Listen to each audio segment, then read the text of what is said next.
Hey guys, this is John. Welcome to John's Vintage Road Bike Garage. I'm here with Cyril, and usually what that means is road trip. But today, since we're leaving early in the morning from Madison, Wisconsin for the Brazen Dropouts bike swap, today we're doing something different. Slumber party! Woo!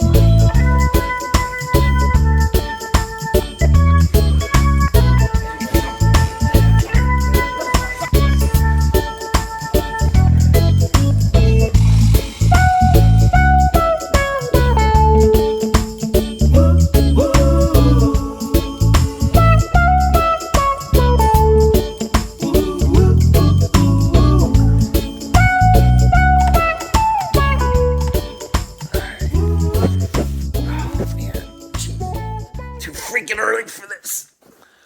All right, Cyril, we got to get rolling. We got to go. Hey, what in the world? I trusted you. Let's road trip to Madison.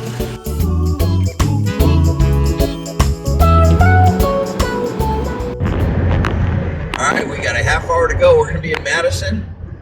What's on your hit list? What are you looking for? A couple of white saddles, a white flight, a white turbo, 26.2 Moton seat post, other miscellaneous, and who knows what I might come up with. Well, I have a tougher list. Like some of you sew-ups just for a display bike. I did get a call from Richard. He's going to meet us probably a little bit in the afternoon, like 12 o'clock. We're going to do an interview. We're going to find out what's going on, what's his new business venture. So I'm excited to hear from him, and he's always fun to talk to, so I'm looking forward to that. So. You know, I've not filmed much. Cyril and I are finally set up. Got some retro geeks around us. Got some frames and stuff for sale. And I already landed a bike, guys. I'll feature this bike in a later video. Butterfly house. Totally cool. Didn't take him long. Yeah, it took me 5 minutes. Mark Matei from Cycle Smithy had it, so I had to buy it. So, all right, we'll show you some cool stuff as it comes. Got your Chody. Got a mix of parts on there. It's actually an Elan frame, or Allen. I totally forgot that. Well, this is like, I'm selling it for parts because the essential piece is gone. I sold the last one for $20 because honestly, if you need the parts, it's a deal. Yep. And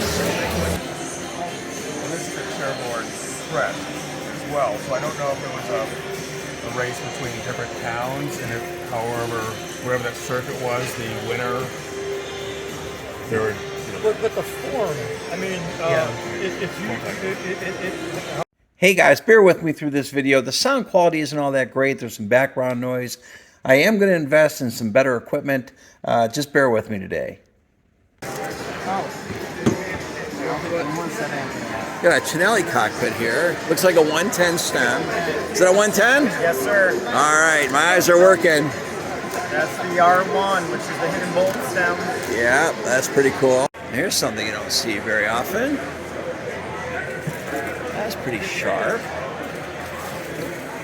I don't know much about this, but it's pretty cool.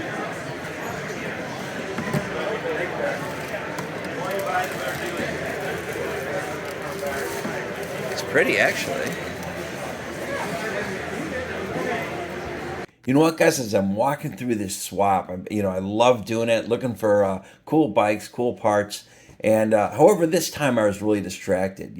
I knew in 1 hour I was going to be interviewing Richard Schwinn, and I really wanted to come up with some good questions for him. I wanted to learn about what happened with Waterford cycles, and I just got to admit to you guys, by the end of this interview, my view and opinion of Richard Schwinn totally changed. And I just want to, encourage you to watch to the end of the interview, and then I'll try to explain myself as best I can. Hey guys, this is Andy the Bike Farmer. This guy really pisses me off. When I put my stuff into the search engine, his stuff comes up. So he's got a great channel. Check him out. Anything you want to tell these fine people? no, check out Bike Farmer on YouTube. I fix the bikes that I sell to him. It's good stuff too. Check him out. All right. I actually met Andy after a dealer show a few years back, and check out this bike that he sold me. It's a 74 Moton Grand record. I love this thing. How much is it?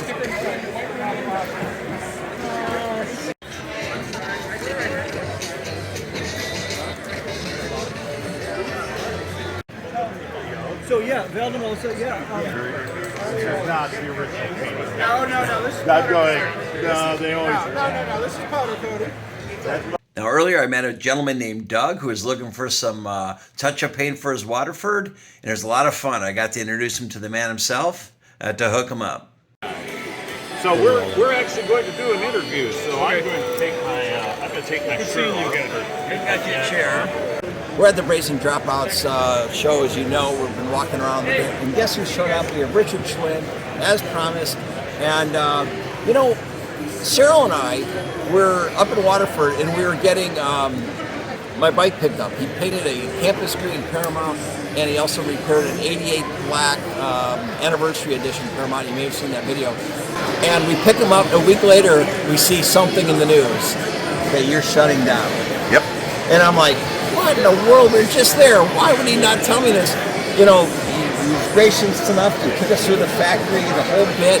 And anyways, I wrote him an email, said, hey, let's have an exit interview. Let's talk about what you're doing, where you're going. And he didn't answer back until 2 weeks ago. Well, I'm a little slow. I'm picking up things. My barometer in life is my inbox. And my inbox, if I'm not careful, if I don't manage my inbox, I can have 400 emails in it. No. Okay. And for a long time, I was struggling to get down below, in the peak of the year, I couldn't get it below 300 because too much more stuff would come in. Wow. And then I got it worked down to 200, and I was making progress there. That was like a bonus day. Oh, so you dug me out of the dirt. And I finally gotten to the point now where in retirement, I had this morning when I was done 15 emails left in the inbox. Wow. And by the way, yours is not the oldest. I've got an email that I need to respond to that goes back to 2021. I feel important now. So you should count your blessings, big guy.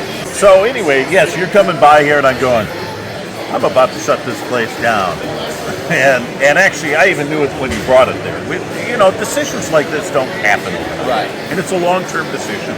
And the real substance of it is too many of us were retiring at the same time. Our office manager, our painter, technically he was going to last until the first of this year. Oh. And then myself, and I said, I'm not 70 years old. What am I doing this for? So we did our best to see if we could find somebody who would buy it. But ours is not the kind of business that you can actually buy. Well, your name's behind it. And names behind it. And once I sit there and I go, oh, okay.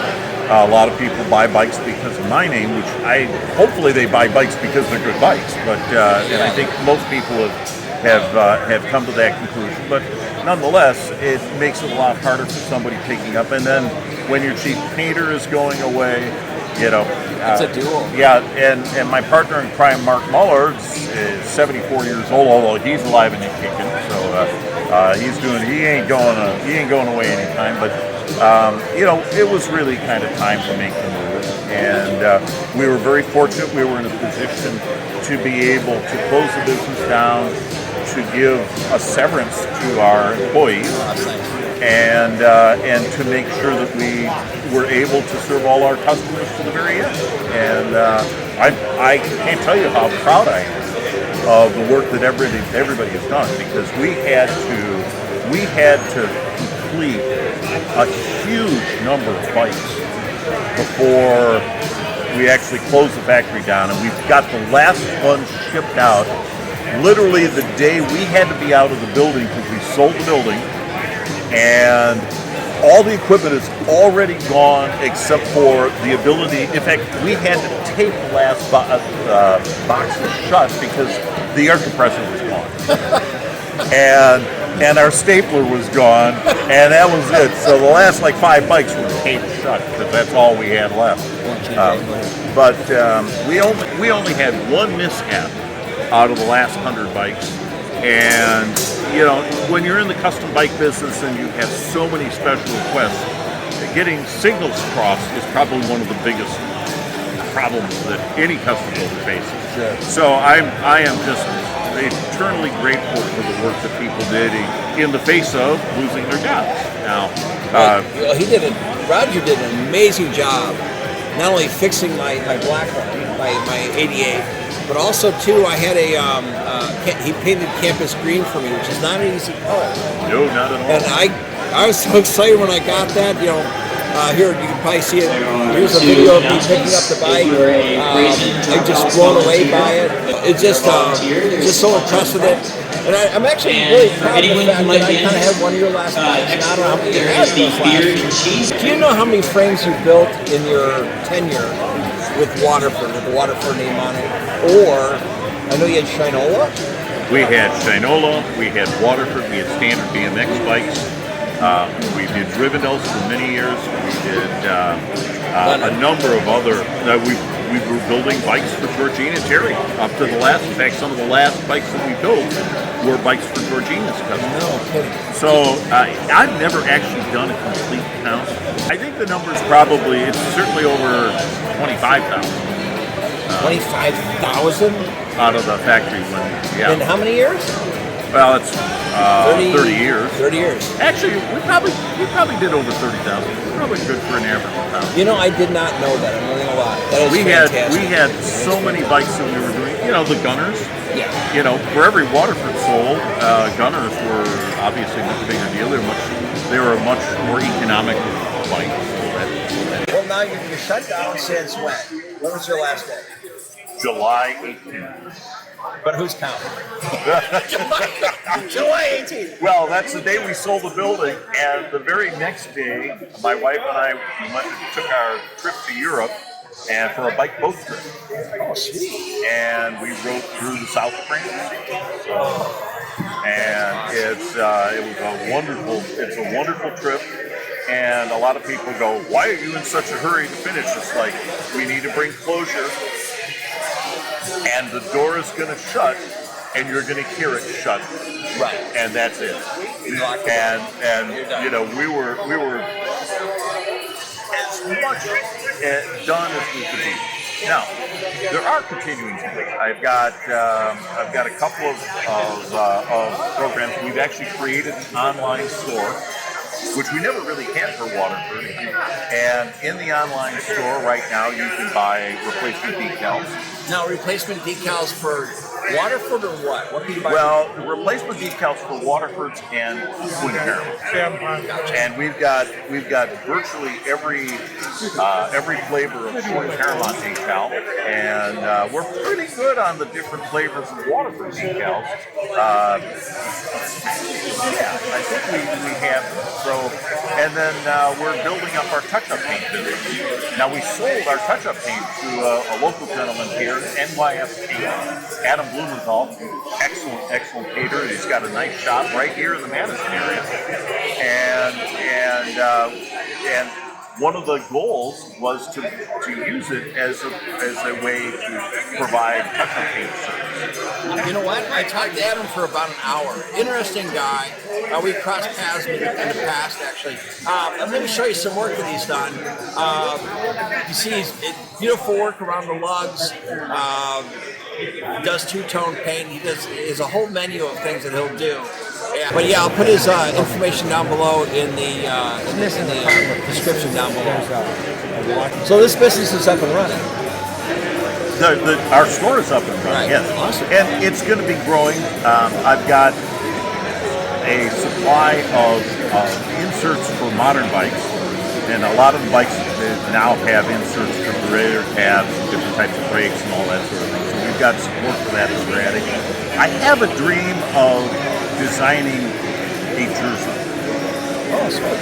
And the idea of the jersey is designed for people who are regular riders who want styling that's a little more elegant. Most jerseys are billboards. Right. And Waterford is as guilty as that as anybody else. Sure. But I have a jersey that was a Wrigley jersey. Wrigley's only a little smart, but a little small little logo on the side. But the design of the jersey is great. The idea of the jersey is it's designed for people who are riding recreationally. It's designed for comfort. It's designed for ease of use. it may even have long sleeves for summer use for people who want to avoid putting on sunscreen. Sun exposure, sure. Sun exposure, which is a bigger issue. Absolutely. And it's just like, the sunscreen, either you're going to turn yourself white, or you're going to basically cause cancer, or you do nothing and you get cancer and sunburn while you're at it. So but we also want to have an elegant design. My favorite jersey is a jersey that Jeff Ringley designed, the Ringley components back in the early '90s, and it's a burnt orange jersey with a sort of a Native American theme to it, and it only has a little logo. Most jerseys today are basically logos for a brand. Right.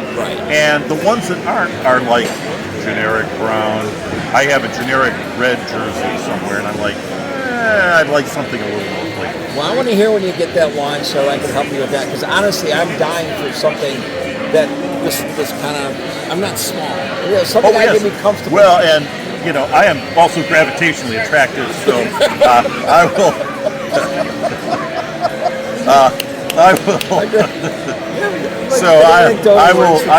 I will pander to that crowd too. So. I'm there. Yeah. You call it the Duluth trading of cycling. Yes, I like that. Well, I'm not sure that it's going to be. There will be some small sizes because we got riders of any sizes. But I think the idea is to have designs that actually make sense for people who are riding for the sheer joy of riding and not to win a race. So you go to the Waterford site. That's where you can find all these. Yeah, and on the homepage we have news of things that are developing, and they're not developing that fast. My marketing department is me. Pretty lame, by the way, but I'm self-employed. I get it. Yeah. My own marketing. There we go. I'm off on it. And so, all right, now you're retired. You got this other business going. Now what are you going to do? You're going to ride more? What are you doing? Oh, I'm doing a lot more riding. Of course, this time of year I'm riding on a trainer. Well, you're cycling. What else are you doing? Oh, well, my midlife crisis was to take up the violin. And I play with a couple of different orchestras, they're amateur orchestras, and it's a wonderful discipline. And nobody, I've been in the bike business my entire world, so everyone goes, the only reason you're in the bike business is because of your last name. Trust me, nothing about my last name helps me play a violin, so it actually gives me a sense of personal accomplishment that I don't otherwise get. Well, if it's a midlife crisis, that means you're going to live to $140. Dare to dream. It's an absolute thrill that you actually came to sit and talk to me. I'm just a little YouTuber, guys. This is just fun. He did some bikes for me. It's just a joy. So I really appreciate it. Yeah. Well, and I really enjoyed you coming out. Even when you came out for your first interview, we kind of knew the factory was closing. So it's kind of like this was a little bit of a goodbye. That we couldn't really talk about kind of the end game, but I'm glad that you came out and were able to document that part of our business. There's certainly a lot more that's gone on there. Now, before Richard left, I really wanted to get his view of the Schwinn brand and the Schwinn Legacy, and I love his answer. Well, my entire life has been filled with people who had nostalgia for the Schwinn name. And the Schwinn name, even as a child, was so well known, and it was so popular. And that was actually a bit, from an emotional standpoint, psychological standpoint, that was very difficult. It's kind of like, why am I getting all this attention? Why are people looking at me this way? And so I've always been a little uncomfortable because I've never been able to measure up to the level of fame that this brand has achieved. In my old age, I've come to recognize that it's a legitimate outlet for other people. And I'm glad that through all the years at Waterford that I've been able to do something in the bike business that's actually on my own. Yeah. And, even when I worked at Schwinn, I tried to do things that would benefit the brand as much as I could at the time. And the times are very difficult. But that's just part of it. Today I enjoy it, and I accept it a lot more than I did in my youth, and I'm delighted to see that people would obsess on it enough to do things like build model stores in their home and those sorts of things. I'm happy to see that that the brand lives on. You know, I think if a woman really wanted to attract a man, they wouldn't be wearing these flowery perfumes. I think what they would do is they would be able to bottle the smell of a Schwinn dealer after the spring gaming order show. You know, the rubber tires. Oh, there is a we get smell. like 2,000 tires in like on a February day, and you walk in and go, oh yeah. The smell of rubber and lubricants. Lubricants, yes. You know, lithium grease not so impressive, but LPD9. LPD9, there's nothing like it. You know, Well, maybe even the spray of wax, although no one ever put enough wax on there. Someone here about 2 years ago sold me a can of LPD9 for $30 because the can is perfect. I just wanted a can for the display. So, Yeah. I heard what you did last night. You know, I'm kind of ashamed of you. Don't you have anything to say for yourself? I'm sorry, man. anyways, hey, thanks so much. I appreciate it. Hey, John, always a pleasure. Enjoy the rest of the show. Thank you very much. This is great, and I'm glad to see I brought the jacket. Definitely the day to do it. Freezing in here, yeah. Yeah. So anyway, thanks a lot. Thanks. Cyril, take care. We'll see you later. You know what, guys? I have to admit something to you. I kind of went into this interview with the wrong head. I was not thinking right. You know, in my brain, I'm thinking I'm interviewing Richard Schwinn, man with a Schwinn legacy, the Schwinn name. His name's written on 15 or so of my bicycles. So, of course, I'm excited. I'm nervous. I'm trying to come up with questions for him. And really about halfway through the interview, I realized something. I'm looking at him totally wrong. This is not a guy with a Schwinn last name that just happened to be in the bicycle business. This is a gentleman who ran probably one of the most successful domestic bicycle manufacturing companies in the country for 30 years. Think about it, 30,000 bikes over 30 years with names like Waterford, Gunner, Terry, Rivendell, even another one was a Heron, I think it was. Beautiful frame. And not many people could say they've done that, very few. So this isn't Richard Schwinn with the Schwinn last name. This is Richard Schwinn, an entrepreneur, an innovator. And I think there's more to come. I like his ideas that he talked about in the interview. So kudos to Richard. Do me a favor. Leave a comment in the comment section down below. Give him a thumbs up. Give him a high five. I'm sure he'll be reading the comments. So thanks so much. I'll tell you, these shows really clean up fast. I'll tell you what, I blinked after Richard had left and literally the place is vacating. Hey guys, thanks a lot for coming on the trip. Cyril's a good sport. Show your appreciation in the comments section. And thanks so much for Richard for joining us and giving us some wisdom and things like that. Don't forget to check out his information in the comment section below. See you on the next road trip. Next time.